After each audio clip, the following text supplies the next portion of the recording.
The thing about Goodreads ratings is what feels like 90% of the books that you look up are going to fall somewhere in between a 3.6 and a 4.5. And that is not an exaggeration, at least in my case. Out of the 581 books that I currently own, just 25 are rated 4.5 or higher, with 8 of those books being later entries into a series where ratings are usually a little bit inflated because the people who don't like it just stop reading after the first book. And on the low end, just 30 of my books are rated 3.6 or lower, which leaves 526 in between the two extremes, which is astonishingly close to 90%. And obviously, I'm just one sample, but my data confirms to me what I have always believed, which is that anything below like a 3.5 on Goodreads is extremely suspicious. And anything that's above a 4.5 is either viral on a corner of the internet that I will never completely understand, or it is an absolute banger. 9 of those 25 books are books that I have personally given 5 stars, which is a pretty high bar for me. I've only given out like 2 of those so far this year. But for today's video, I thought it would be fun to just run maniacally at the extremes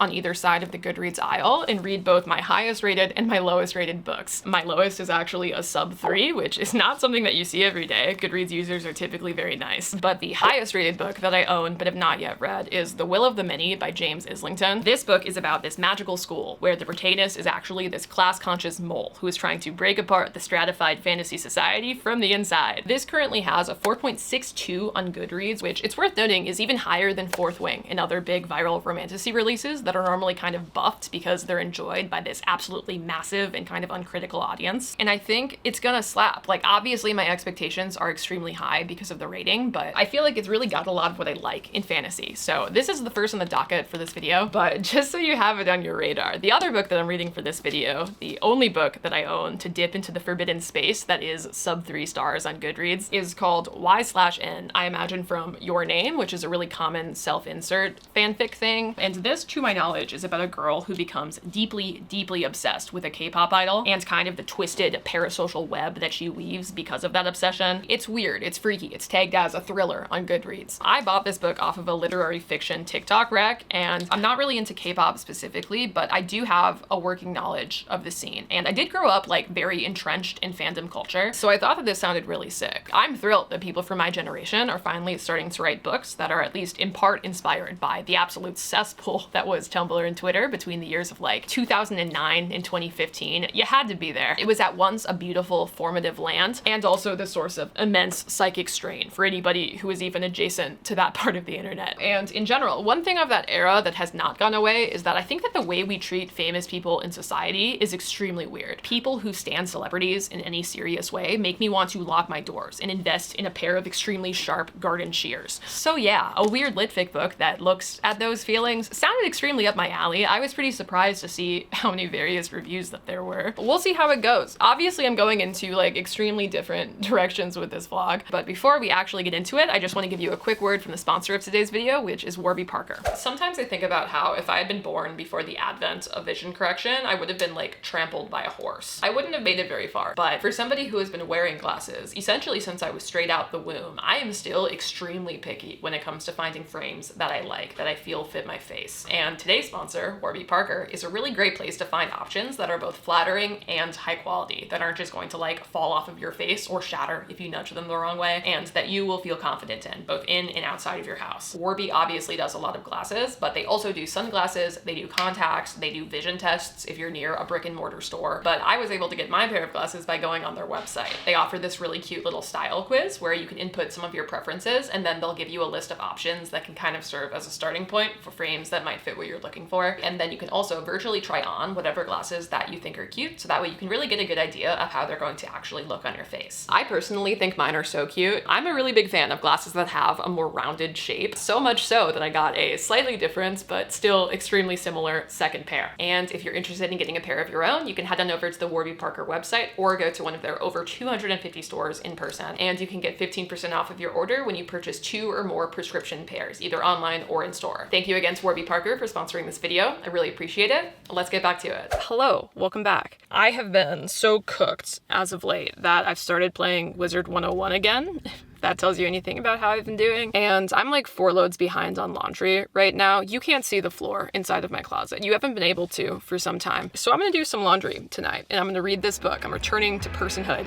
one step at a time.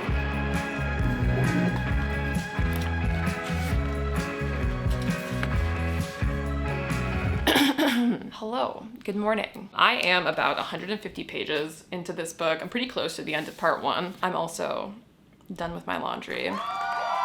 Many people would have tried to convince you that it couldn't be done, and yet here we are. Anyways, this smacks. I feel like a coup in a cage fight. I feel like Travie at the big game. I don't ever actually tell you guys what this book is about. So basically, the main character, Vis, is plucked up off of the streets from obscurity by this really high-ranking guy inside of this Roman Empire-inspired world, and he's put into this prestigious academy to investigate the mysterious death of his new dad's younger brother from a few years back. New dad is convinced that another branch of the government is hiding a bunch of secret stuff on that island that his branch of the government is unaware of. But the joke is also on him, because while Vis is willing to play ball for now, secretly he is not who he says he is. He's not aligned with the Empire at all. And the rebellion that has been simmering underneath the surface of this world also wants to work with him. So he's forced to kind of juggle all of these different balls of different people with different interests, while also being the best that there ever was in a myriad of physical and intellectual abilities. That's what this is. Okay, we can keep going. It is like extremely reminiscent of Red Rising and other similar books, just in terms of tone, in like general what the plot is, what's going on. But I do feel like it's still very much its own thing. And one of the big differences, I would say, is that Vis, the main character, is not a born and bred prole. He is not originally from the lowest echelon of society, but because of circumstances in his history, he kind of ends up there anyways, because his backstory is that he was actually this extremely well-educated prince of a nation that was colonized by the governments of this world, which is called the hierarchy. They conquered his country, basically. They killed his entire family. They thought they got him, but I guess they did not, for reasons that are not currently clear to us. But he was able to escape, and now his entire life mission is to just not buy into the system that took over his nation. I'll explain more about that later, but his background is both a pretty unique advantage in terms of him just knowing a lot of things, like he's really well educated, but that knowledge also makes him like extremely conspicuous, because it's just not very believable to other people that he was able to develop all of these skills as just a normal person. Because, I mean, he definitely is a super extra special, talented, good boy. Once more, a protagonist in a series like this is this like battle-hardened 17-year-old forced to grow up at like twice the normal rate of his fellow man. But at the very least, he's not just downloading all of the skills that he needs to gaslight, gatekeep, girl boss his way to the top in like a 2-week period before he goes to the school. Pretty convincingly, he's had kind of his entire life to do something similar to this, even if this isn't what he thought he would be doing. But speaking of training, speaking of time in the mines, skill building, pacing-wise so far, this book is a little bit slow, not derogatory, and things are definitely happening even now. But I mean, this book is like 600 pages of microscopic font. It's pretty long, and we're not even at the school yet, so it's definitely taking its time, but because of that, you're getting this pretty real sense of development and growth. I can already tell where it's one of those books where you really have no idea who is actually evil, who is actually good, who is fighting for right and wrong and anything in between. It's got the seeds of this twisted morality that I really enjoy in fantasy books and in books in general. I'm really excited to keep reading this, and we're not even at the magical school yet. I love a good magical school. It speaks to the disillusioned Harry Potter fan that will live in me until the day that I die. Reading things like this can be very healing. Anyways, I'm gonna keep going.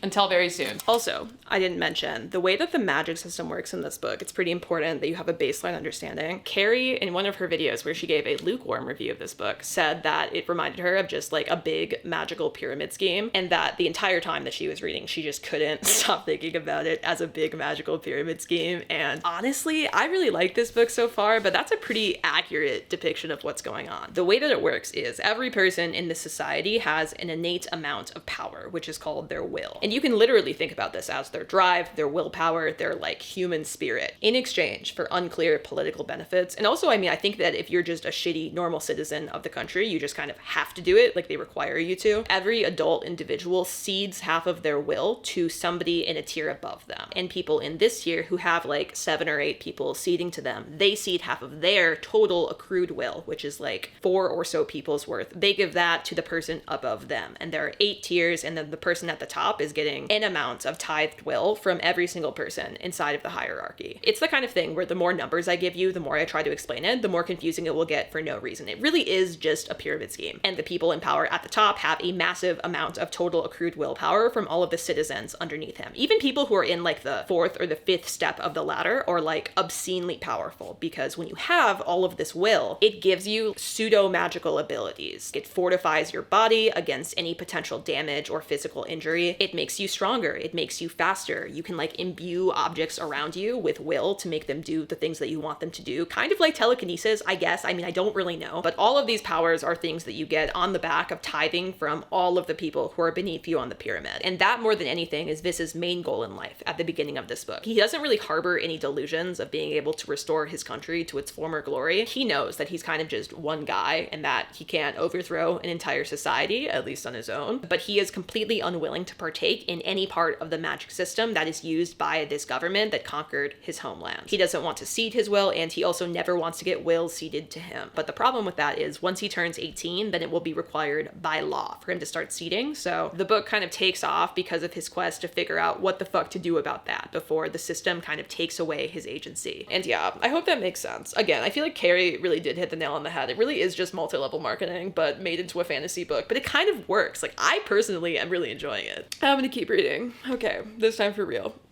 See you soon. Hi. There's something about the creation of a niche subsport inside of a fantasy novel that just gets me so pumped up. Like, yes, sword fight by proxy inside of magical suits of armor, so that way you can slay without being slain. That is what we like to see. Can I just say, give a reader an animal cameo and you will make her happy for a page. But give a reader an animal familiar and you will make her happy for an entire series. I don't care how cliche that is. Like, if cliche, why is it so cool? If cliche, why does it hit every single time without fail?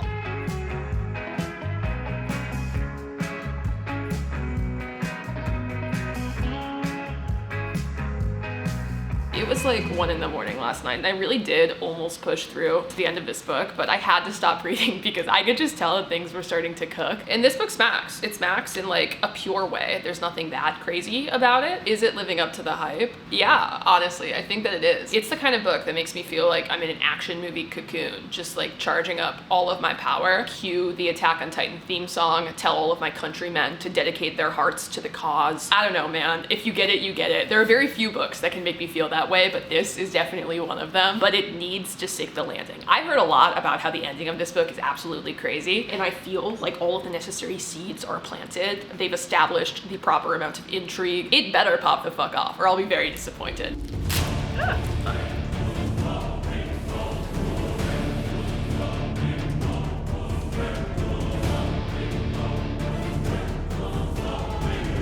They're friends. I feel like it's the 1980s and I just got hit by a bus, and then I went into a coma for 40 years, and then I woke up and the first thing that somebody did was hand me an iPhone 14. My brain is so fried. I feel like I just went through all 5 stages of grief on double speed, and like it could have honestly been more sad. I feel like there was very little dwelling, but I didn't see it coming. I didn't think that it would happen in the way that it did. And the shock value of that kind of carried me. I can't imagine how painful it would be to reread this book, knowing what I now know. Oh man, what just happened? I'm gonna take a moment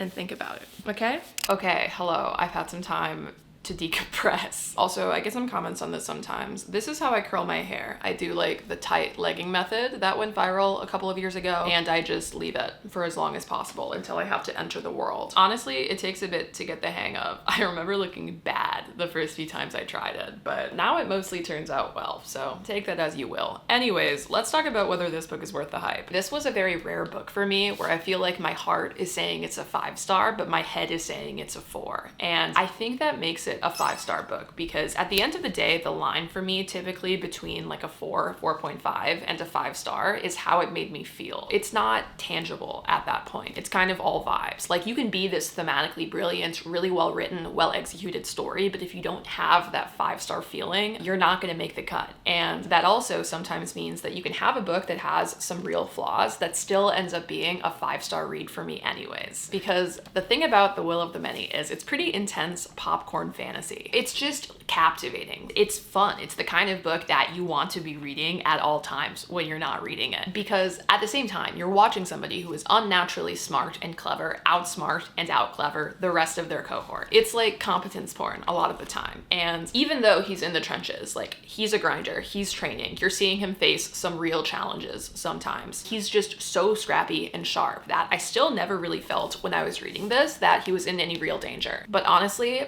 that's fine. I think it's great when people are good at things. I enjoy reading about that as long as I think that they're also interesting characters. And overall, with the exception of one of the main girls that I was kind of lukewarm on, I thought that the characters in this book were great. I bought their motivations, I bought the friendships, I bought that kind of complicated give and take of power and reputation that's happening between people at this academy. And even this, for all of his being the specialist special boy to ever special, he has this real breakdown around the center of the book that really humanizes and softens his character and makes him like really likable and easy to root for. So it didn't bother me that he was as good as he was at everything, even though I think that's kind of a legit criticism, no matter how well the book kind of tries to defend it. I kind of just didn't care. I still had a really good time. And the pacing of this book was also so to my taste. All of the slower parts are just him training and finding friends in unlikely places and uncovering more about the central mystery that's at the core of the story, at the core of the academy. And just when you start to think that this is a little bit slow, maybe I should go cook some dinner, talk to my friends, experience the outside world, touch some grass, the book is like, no, actually, you will not. And just some insane shit happens and you're like, okay, I cannot move. But what I enjoyed least about this book, and my caveat for anybody who's going into it expecting it to like change their whole lives based on the hype, is that the grand scale theming and morality of this book honestly felt kind of undercooked. I think that the way that this book handled resistance and complicity and the like utilitarian perspective that it takes on rebellion, it was both so on the nose for what you would expect from a book where the magic system is a pyramid scheme, but it was also not nearly nuanced enough to feel like it was contributing anything of value, really, to the greater conversation. I think that to some extent, this was buoyed by having this as the lens through which you're looking at all of these different loci of power. But the problem is a lot of the antagonists inside of this book just have what feel like pretty supervillain simple motivations, at least from what we were told so far. And it just didn't really feel like it was doing anything new. Like it was kind of just a milquetoast Roman Empire simulator. The consequences of conquering everything on an entire continent until there's nothing left to conquer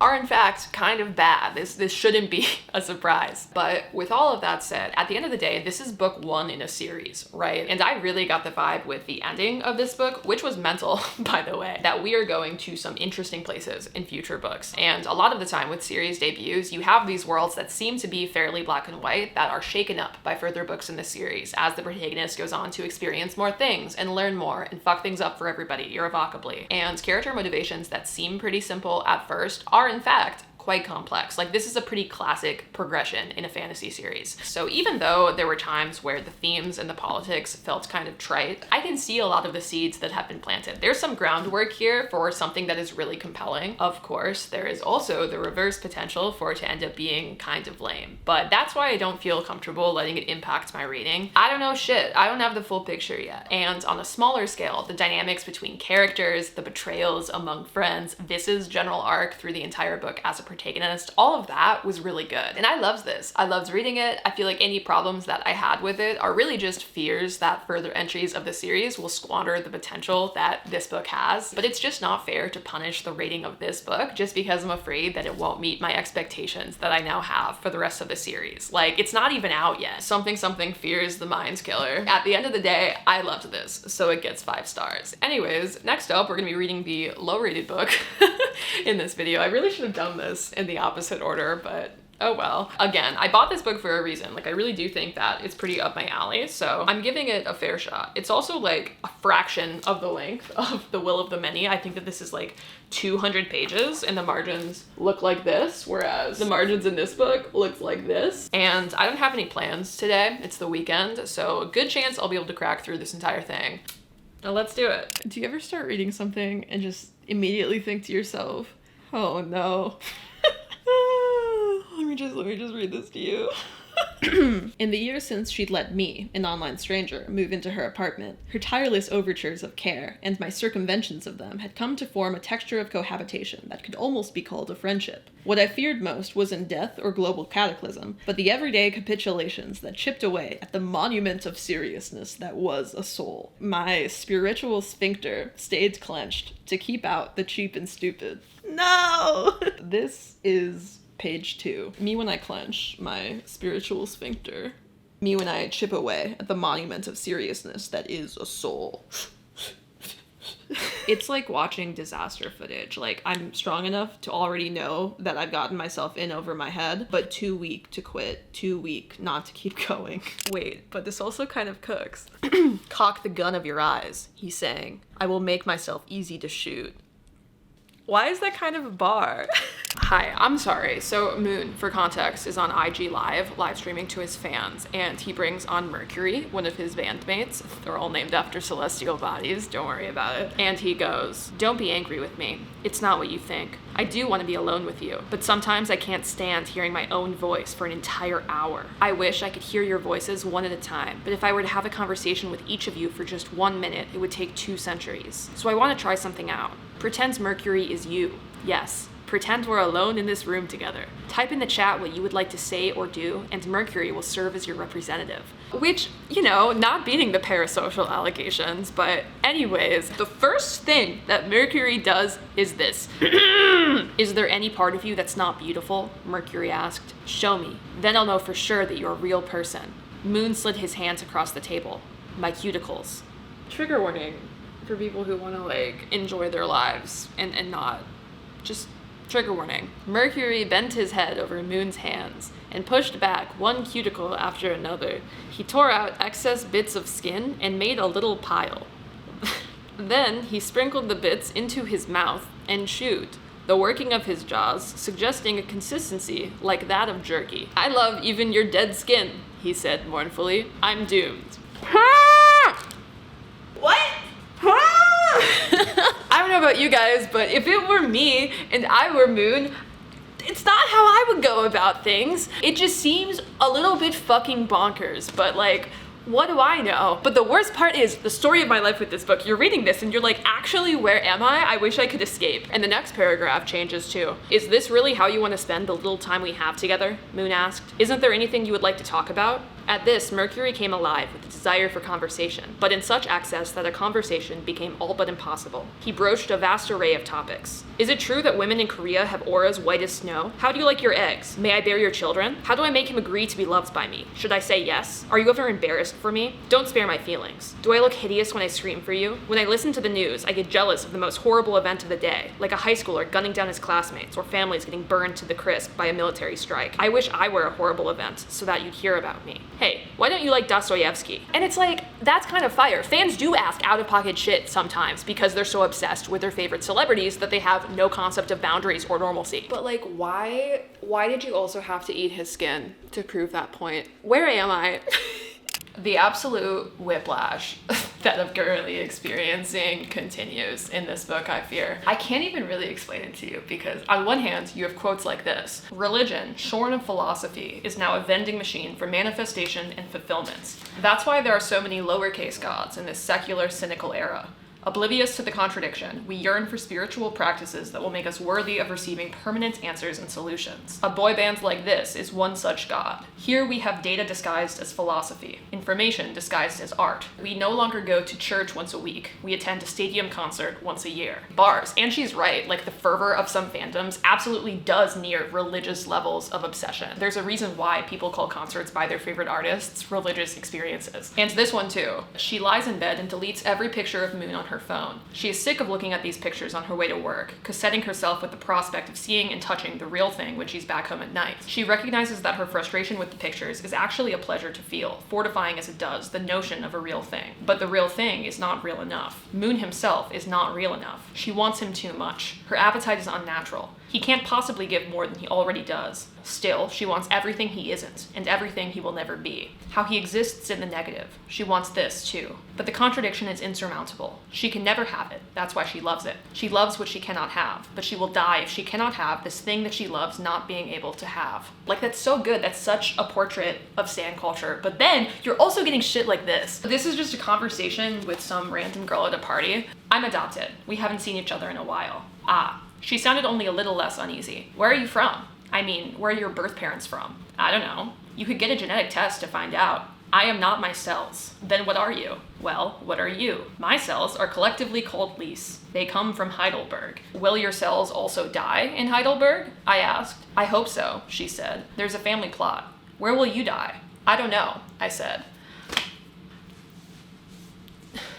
And then also she's doing face masks with this random girl who like designed the soles of her shoes, even though it's unclear if that's true, because I get the impression that the girl is just a painter and is like lying for fun because she's as insane as the protagonist, but whatever. Anyways, they're doing face masks and the girl goes, "This should feel like a masked ball," O said. "This should be romantic. But frankly, you look hideous in that mask. You seem to be peering out of your own face." "When am I not peering out of my own face?" I asked. "I'm starting to believe that the mask is a layer of skin sloughing off. Underneath, you're raw. I'd have to wait for the skin to grow back and harden. Only then could I kiss you on the cheek. I guess I could kiss you on the lips right now. But maybe the lips are always raw. That's why they're pink and easy to tear." O leaned in to test her theory. When she was an inch away, she stopped. She gagged. "You smell like a lovely tree, but you look like an emergency room patient who will never be the same." Like, respectfully, what's even the point? What the fuck? I don't know what to do with that. Reading this is exhausting. It's fine.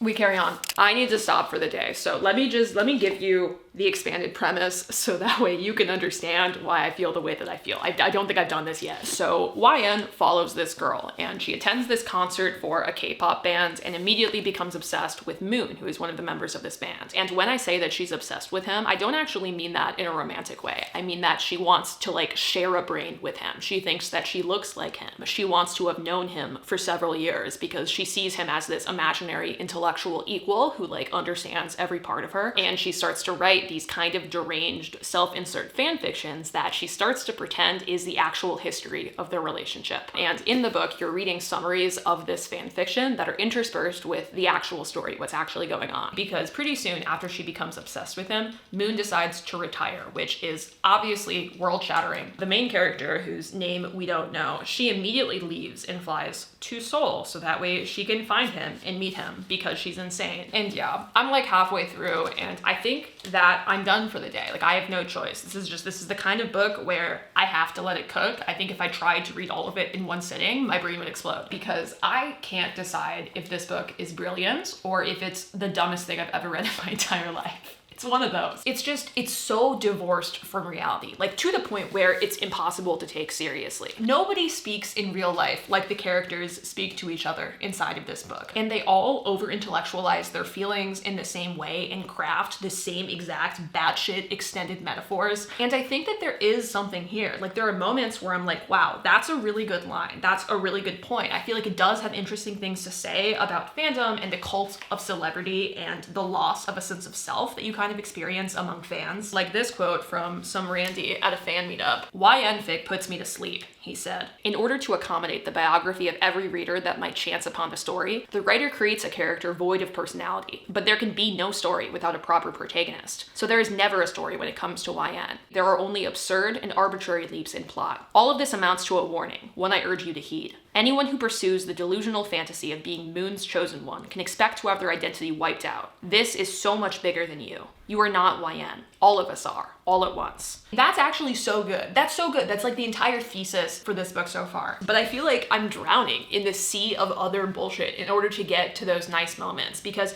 the entire book just feels so criminally overwrought that they just don't hit because everything else is also written that way. And I just can't handle it anymore today. I need to take a break. I need to let it simmer. I need to come back to it when I feel like I have more brain space. That's just how it has to be.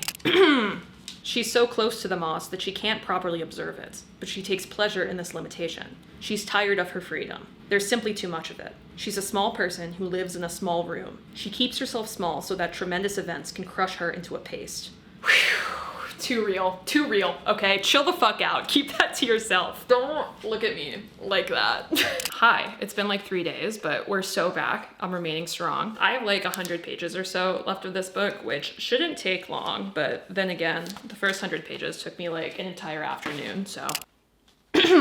"You're trembling like a foal. Has no one touched you in a while? Don't be embarrassed. Being practiced at love is exactly what ruins it." That's a banger. That's like the kind of poetry that you make with refrigerator magnets, but it ends up being unexpectedly profound. Not derogatory. I actually mean that as a compliment. Okay, now she's feeding him meals made out of things that meals should not be made of inside of her fan fiction. And he's reading it. I don't know if I've ever felt this much like secondhand embarrassment cringe in my entire life, but here we are. Me trying to look for a YouTube TOC friendly way to read you this quote.